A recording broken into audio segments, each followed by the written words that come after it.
ate n'essimu yafudde bikyoba.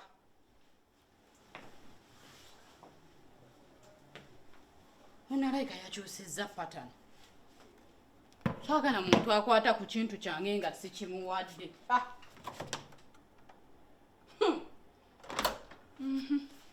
Kati obeera firiji baagula yaki ebeerawo nga temuli kirimu neekumenyeraawo wabula nja gitunda nno webituuse. Kale aha tujja kukwatagana namu kale nange kandije kati nyakukubira okusaawa awo nga katumalize nyakukubira saawa nga bbiri situlawo kusatu. Kale mama baby ugamba otya? Ndi bulungi siina taabu. Imaamu ansomesezza olwaleero luno. Imaamu abadde w'amaanyi nnyo. Alinga ebintu byonna byayogera nga byonna bigwa ku gundi ono sheke gundi sheke ndibowe manga. Ng'emize gya sheke ndibowe gyakola imaamu gyayogeddeko kumbi funa omuzikiti gwonna ne gugamba omusajja yeekobanye munne nga byayigiriza byonna nga ali kuoli olabye ddala nga ali kuoli nengamba sijja kubiyingira era olumaze okusaala bepwa nengamba sijja kusiibulukukira eri kanziruke nzire ewaka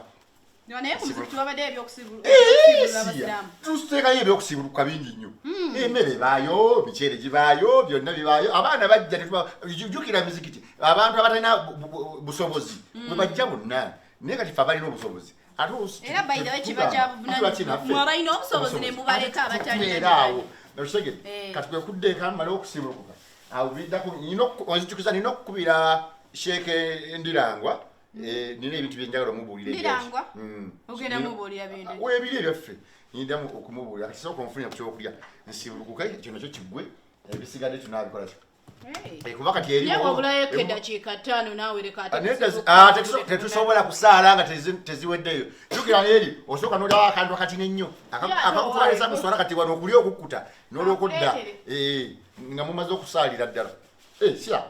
ebula eddakiika kyokka tusobola osaala nga ebula eddakiika addayi yebanaye agi kiki naye netaga obadde najetegekera sababu najetegekera nno ogenda leero okunywaga n'amazzi ge waleseewo kwatirawo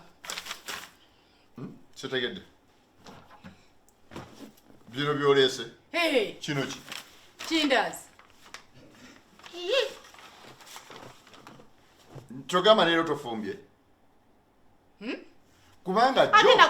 olwajjo waleeseera muntu bumpwankimpwanki neŋŋamba owaayo okay kasondoza lwe lusooka neleero olesi kati lindako nsimbye olunaku lulamba nsibukukire ku kindaazi n'amazzi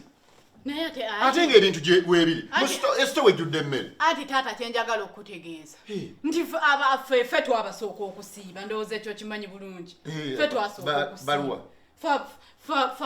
abakulisitaayo ekyamwe kyekyasooka ekyaffe kigudde era kati ate ekyamwe kigenza okujja nga naffe olwedde tukola ki tuli mu kisiiba musiiba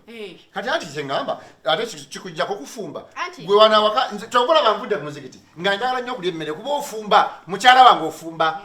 wena n'osiika akawowo ne kagenda ne kabuna neŋŋamba kati lwaki ndi eri ate nga newano mukyala wange wafumbye n'osiika obulungi ennyo bwoti rabayo taata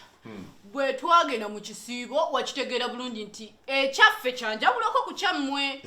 nti ekyaffe kirina engeri gye tukitwalamu ey'enjawulo nti ffe osiiba ekintu ky'osinga okwagala ku mutima ekyo kyo kimanyi nti era weewaayo ewakatonda n'omugamba nti kati omanyi taata nzize mu maaso go kino kyensingira ddala n'okyerekereza n'okivaamu paka ekiro kiggwako kati awo wendi anti sikutegedde zikati nze njagala byakulya kunfumbira mmere naye bino ebindazi yesu sigenda kubirya anti nze nasiiba kyensinga okwagala ekiki kufumba nasiiba kufumba era nze agi lwakuba olabika obadde tonneetegereza bulungi nti wali eri we twakolera ki kuva we twatandika ekisiibo nze sirinnyangako mu kiyungu ate nkole ki sikyafumba kubanga nkyagala nnyo kuva ku mutima otegeera wagala kufumba n'okusiiba nina kati nze mbeere mu kisiibo ekyange nga sirina we nsiibulukukira nga ate omukazi mulina ewaka ati yasiiba ali mu kisiibo ate we sisiibuluka bulungi ogenda kunzitira ekisiibo nze nakugambye wali mutandikwa nti ffe twasooka okusiiba nange ekyange tokitta kuba okisanze mu makkati sisobola kubanga nasiiba nga mutima gwange naguwaayo gwonna ne ngamba mukama sikyalinnya mu kiyungu ate gwe